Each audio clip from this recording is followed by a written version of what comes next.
Olha o tamanho dessa cabine de jateamento aí, ó.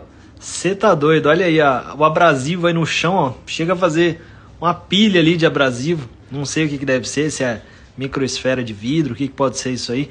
Mas olha aí o tamanho. Cabe um carro, um caminhão que precisar pôr aí dentro, você consegue pôr.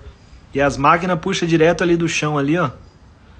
Cara, nunca tinha visto isso na minha vida, velho. E eu sempre me perguntava, falava, pô, como que esse pessoal faz pra jatear aqueles carros, tudo? Será que não é aberto? Tá explicado aí, ó. Um barracãozão enorme, cheio de abrasivo aí no chão. Que você pôr lá dentro, você faz o jateamento tranquilo, velho. E olha aí o trampo, ó. Cara, jateamento é top, né? Pra limpeza, pra restauração. Cara, isso aí é... tem como. Mostra todos os defeitos, tudo certinho, tudo que precisa. Top, hein? Fiquei de cara com o tamanho da cabine aí, velho. Os caras tudo com os equipamentos aí, ó. Doideira, velho.